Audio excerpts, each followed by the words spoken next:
Hello, everybody. This is Anthony Bionis from Mission Start Podcast, and if you enjoy listening to us not only on the website but also on iTunes, be sure to check us out on Stitcher as well.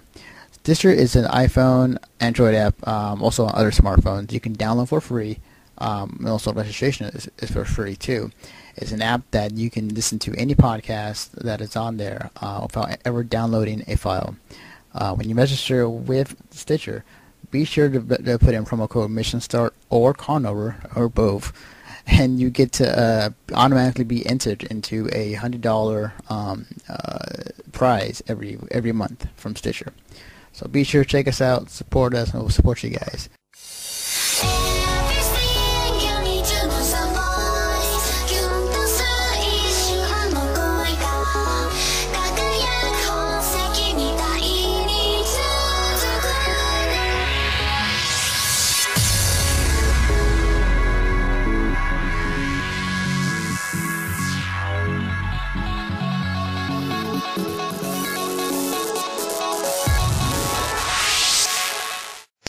Hello, everybody. This is Anthony Bionis from Mission Center Podcast, and we're here with the Conover. With me today is Liz from our site. Hello, Liz. Hi. And today we want to talk about your time at Animzement. So how was your time at the convention you went to? Well, the drive up there wasn't that bad. It was only 2 hours from where I live, which is definitely a lot better than the 7 hours I'm used to driving, so it was quite the break. And it was right in the heart of downtown Raleigh, and so I kind of knew my way around Raleigh a little bit, but it was my first time really driving in Raleigh, so it was really interesting going through the city traffic. But once I actually got to the con, it was one of the best cons I've ever been to. So. Really? Well, to set this up, so Animzement is where exactly is it? I know it's the Midwest, but where exactly? It's in downtown Raleigh, North Carolina. Okay, gotcha. Okay, because prior to you bringing it up, I've never heard of this convention until recently. So. You said it was one of the best conventions you've been to so far. Can you describe to me like what are the things that you saw, or what were things that you experienced that were like awesome?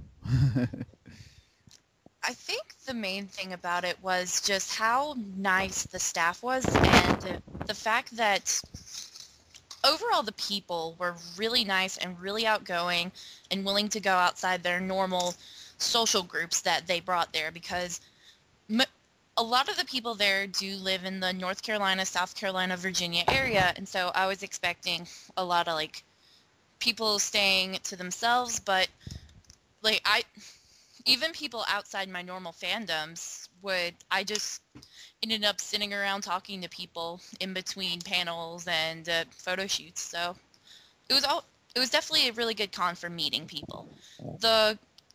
The convention center just looked like a normal convention center, and so it wasn't this spectacular awe factor you walked in like KatsuCon, but it was mostly the people that made it special and the events. I see. So it felt more homely, like I felt more like a grassroots type of convention.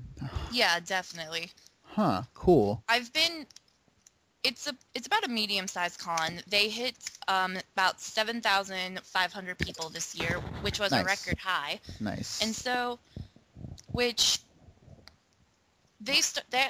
Animzement actually started out at the Sheraton, which is directly across the street from the Raleigh Convention Center, and it was originally started as an event by the Triangle Anime Club, and then it's just kind of like in the last 16 years exploded. Wow, that's interesting. So ever since then, has the people who originally started the convention, did they eventually move the convention over to people who, like throughout the years, to other people in the anime group? I'm totally blanking out, but like, you know what I'm saying? Like it's kind of the same thing over here. Over here happened at Daikon. There was this anime convention over in Davis over here that was ran by the anime group. in the UC Davis college. Was it the same thing where, say, uh, one anime group started it and then they just carried it over to the next one and then just Well, kind of... they actually created their own nonprofit organization to run the convention. So Oh, really? Oh, that's awesome. Huh. That's cool. I'm getting all this information from their website. They have their complete history on the Animazement website. So Oh, right, right. Gotcha, gotcha. That is pretty sick. So when you were there, did you go to any panels that you particularly went to, or was there anything that you were really excited about that you went to and you're like really awed by? there were a couple panels that I went to. I got to meet Kyle Herbert. I don't know Yeah. how to pronounce his last name, Mm-hmm. but definitely a hero of my childhood from Dragon Ball Z. So it was really neat because he was so open, friendly, taking pictures and joking around with people. And so it was a great experience getting to meet him. And the panels this year, like I said in my report, were were not the best variety, but the ones that I did to were they were pretty well run. There was one Hitalia panel I don't want to go into. It was the first year the girl was running, and then God bless her soul. That's all I'm gonna say. But Right, right.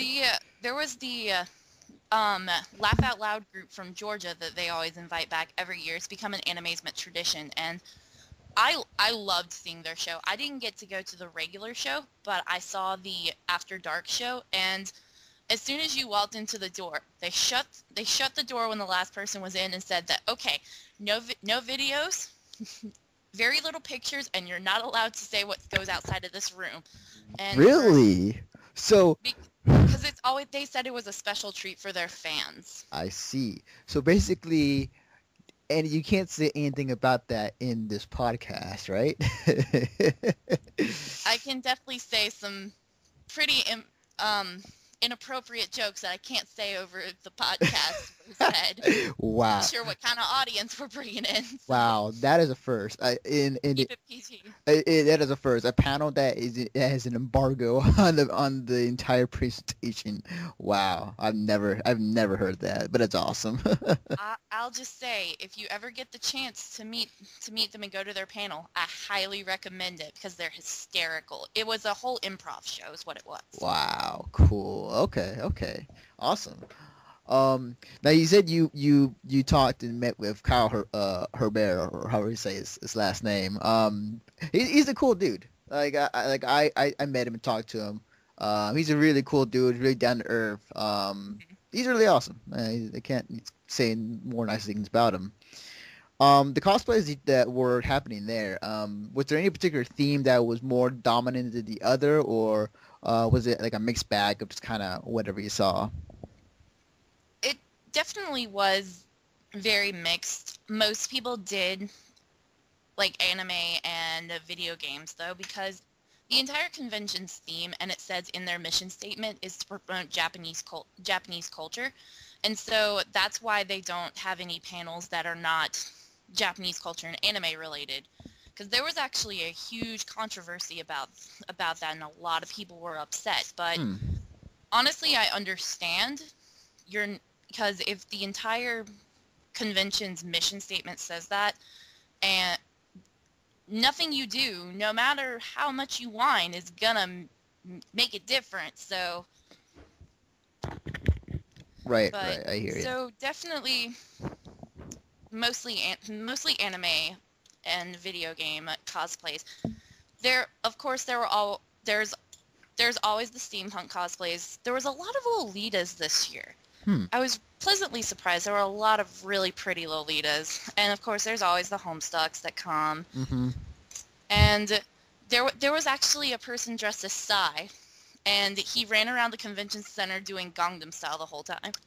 Yeah. You know what's funny enough? It's like, no, and I'll talk to this about, and I'll talk about this in another podcast that we'll record later on today. But it was also like a couple of Psy cosplayers over at Fanime, like this past weekend or last weekend I went to. It was funny seeing that. It's like, oh, huh, that's cool. But go on. there were not as many Vocaloids as I thought. There's always a lot of Vocaloids at conventions, and I only saw maybe about 2 Miku cosplayers, no Lukas, just an overall lack of Vocaloids. I was really surprised. Interesting. I wouldn't say that Vocaloids are like a trend that is dying, but it's been around for a while, and I think people are starting to get a little tired of it or moved on to better cosplays. But Yeah, you never know. there one cosplay that I'm going to talk about real quick that kind of it made me chuckle a little bit was there was a guy dressed as Jesus, and he had a gay pride flag, and he was running around, and we nicknamed him Gay Pride Jesus of the Weekend. Nice. Oh, I love that. Because what definitely made it funnier and better was up and down the East Coast, there are these pit preachers that come and they stand in the freedom of expression zones in colleges. There's actually one named Brother Ross who comes to our college, and there was one of them standing outside the Marriott with his Bible preaching our eternal damnation. And then the look on his face when Gay Pride Jesus ran by and tried to hug him was priceless. It was Nice. it was beautiful. Eventually, the preacher kind of just got tired and left. And of course, when I walked by, he's just like, "You're going to hell," and blah blah blah. But if he had known what I was cosplaying from, he might have had a heart attack. Yeah. It's not. I'm not surprised. I mean, there are those people who try and come to the cons like, you're going to hell because you're cosplaying as a Vocaloid. Well, I was stalking from panty and stocking with garter belts, so Nice. made it even better. Yeah, you're ready to know, kind of. Awesome. Um, no, you said that the staff and people that were pretty friendly and you going out of their way. How exactly did some of them go out of their way to really help you, or from you Okay, witnessed? well, from the people I've talked to, Animzement has kind of a reputation of not having the best staff in the world, but then because they I can't talk today apparently, No, it's fun. I because did the all the staff time. always has to tell like people in the larger fandom, stop crowding around doors, like move out of the middle of the floor, stop sitting down in the middle of the convention center, and that's normal and expected. I mean, I got told to stand up a couple times, but that's just keeping the rules. And a lot of people are just like, it's like, oh my god, they're just targeting our fandom. And I'm just like, well, no, it's so many of you guys that we kind of stick out. But th- right after the Hitalia large meetup and shoot, 2 of my con friends got their badges stolen. And Mm. I was thinking in my head, I'm just like, ugh, it's going to be a $60. You're going to have to pay for a new one. And they're just like, well, maybe con ops can help. And now I'm still steadily thinking in my head because I've been to a lot of conventions before. I'm just like, it's going to be $60. I hate to tell you guys. Mm-hmm. But they were nice enough and dropped the price of a new badge down to $25 for both of the girls. And Wow. in any of my experience, it would have been a full price badge. Oh yeah, definitely. And so that was such a nice gesture of them, and I was really impressed. Wow. Yeah, definitely. Like I hear you. Like I cannot tell you how many times where people have lost badges and they had to buy an entirely new badge. And I've been there a few times myself. Yeah. So it's nice to hear that they're actually a bit more lenient when it comes to that. Now, if it's a much bigger con, or say it gets bigger from here, then if it's the same case, and that's cool. But if it's not, then well, crap. Yeah. Um, did you manage to go to the masquerade or any of the big events that was there at the con? There was the formal dance where I attempted to go, but apparently my cosplay was not formal enough. And so, but I did go to the rave for a short amount of time, and it was really hot. It was really cramped, and apparently it had been moved to the smaller ballroom because it it had been in the larger ballrooms in the past years, but it was a much smaller room this year, Right, which right. this actually sparked the impromptu rave outside of the convention center. Hmm. I actually have a friend who's a DJ. His DJ alias is Zombie, and he works for Noisy Dubs down in Raleigh. He brought out all of his equipment, sat outside the convention center, and just started playing rave music. And then this massive circle of people just formed, and so they were going for hours, just Wow. breakdancing, raving, and actually ended up being more popular than the actual rave at one point. So Interesting. Wow. Is it because the rave and inside the building was too cramped? I definitely think so. Mm, It there wasn't there were so many people trying to go that there wasn't much room to spread out, and like people wanted to break dance and they wanted to like do the glow sticks and stuff, and you just couldn't do that this year. interesting. Hmm. That is very interesting. That is a cool thing though that happened though. Like that's some of the stuff that I wouldn't say legends are made, but like those are the things that really makes People are definitely going to remember this from years to come. yeah, So like those are the things that people are gonna remember, and also just because it's really cool that that happened. A really like I said, grassroots type of feel. Um, that's really awesome. Glad to hear it. It's funny you mentioned about the formal thing that you weren't entered. A friend of mine's over this past anime. There was some controversy he made. He because he was just as a stormtrooper from Star Wars, and the thing was it has to be in black and white, mhm. and it has to be formal to some degree. Yeah. So technically he passed, and people were kind of talking about it when he arrived, and because he went and they let him go. They said they let him go. It was black and white. It was he passed, and people were kind of up in arms about it afterwards. Like why'd you let him in? He's not in. So it's like Yeah. that's funny. That is interesting to say the least. Um, so how many days was the con, by the way? It was technically 3 days, but if you went for pre-con, there was, of course, the fourth day. Ah, did you feel that the 3 days that you were there, that it felt right, or maybe they should added another day, It, or? I definitely loved it being 3 days because, well, I started running out of money by the third day, and so I gotcha. convention food always gets expensive, and so Hmm. I definitely liked it being 3 days. I wish I had have gone for pre-con, but I was also driving three other people in my car, and they couldn't leave until Friday. So we got into my car at 6 a.m. to drive to Raleigh. So Ah, all in full cosplays. nice, awesome. Okay, okay, that's good to hear.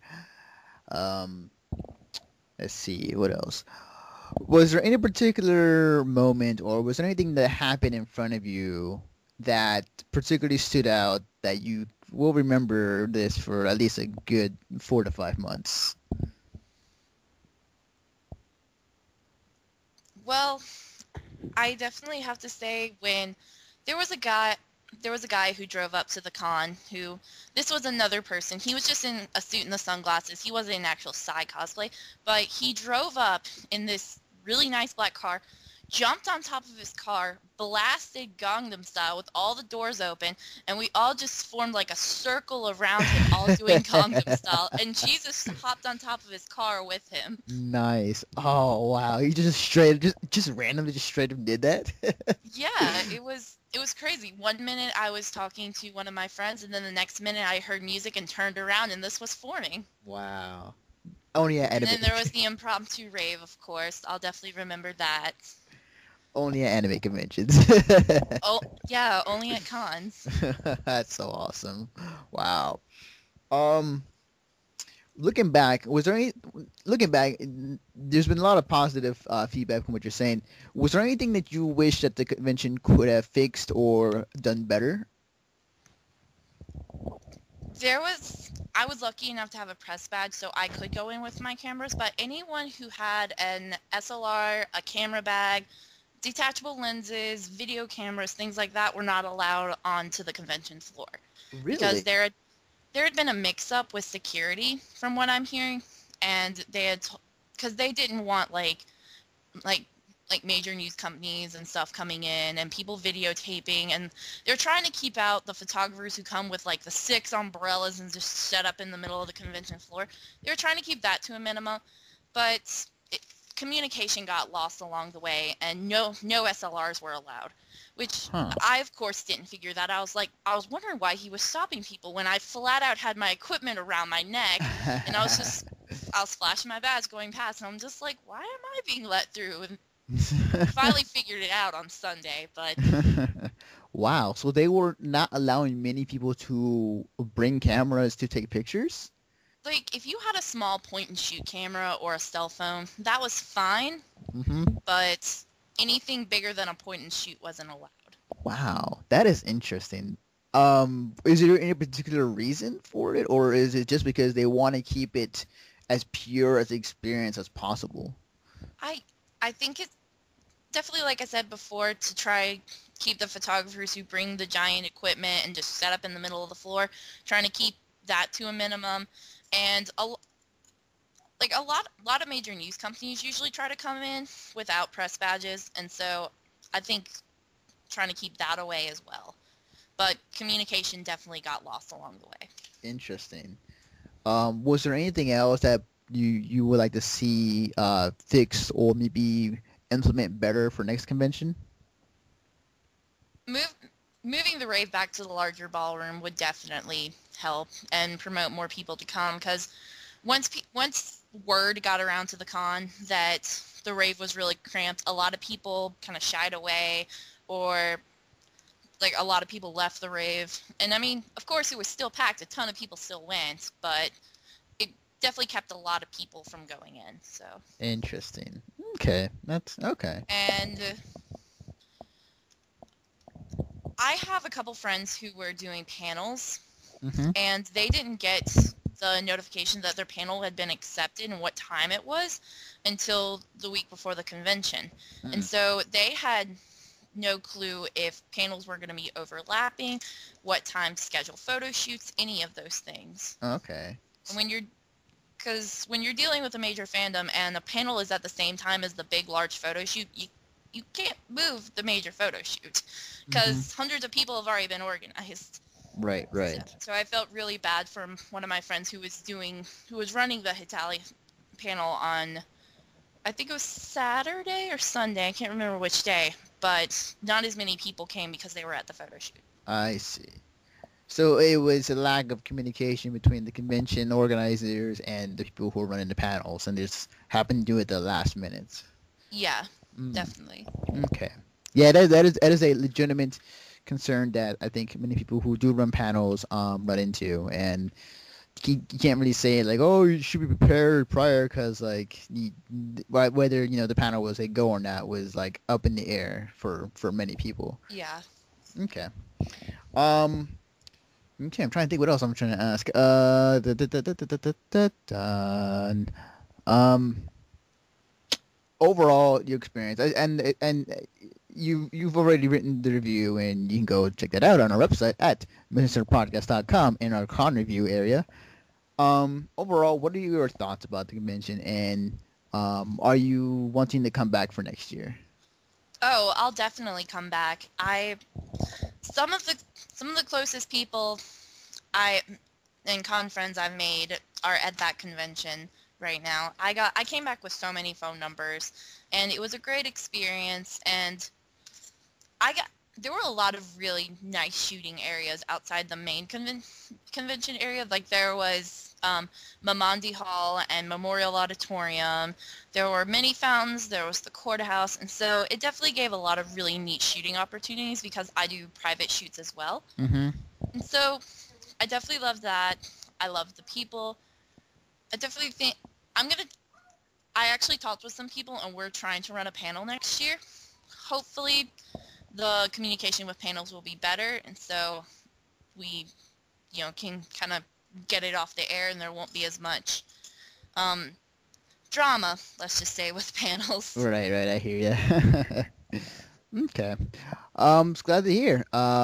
Thank you for joining me for this podcast. Yeah, thank you for joining me on this podcast to talk about your time at Animazement. From the sounds of things, it sounds like you had a great time there. And we're glad that you're able to go and cover it. I definitely recommend this con for anyone who's really in the East Coast area who you're you're looking to take a break from the huge cons like Otakon and Anime Boston, which is on the same weekend as Anime Boston. So if you kind of have to do a toss up in deciding which one, but I think it's worth it, and you'll have a lot of fun, and you'll make a lot of lifetime friends. So. Awesome, awesome. Thank you again. Where can they find you on the internet? My information is listed under staff on the Mission Start website, Mission Start podcast website. And also I have two different Facebook pages. I have my cosplay page, which is Akarui Mirai Cosplay. And also there's my photography page, which is It's a Snap Photography by Liz. Awesome. You can find me personally on Twitter at Defective Naruto. You can follow everything that we do on the website, including this podcast, over at missionstartpodcast.com. .com. And everything that involves, previews, reviews, convention reporting, videos and whatnot. And by the time this podcast will be up, most of our coverage from Fanime will be up. Also, be sure to check out the cosplay pages for both Animazement and Fanime. Tons of photos, great. All of them are great. And yeah, it's always a pleasure to do these things. Anyways, thank you again, Liz, for joining me for this podcast, and we will see you all next time.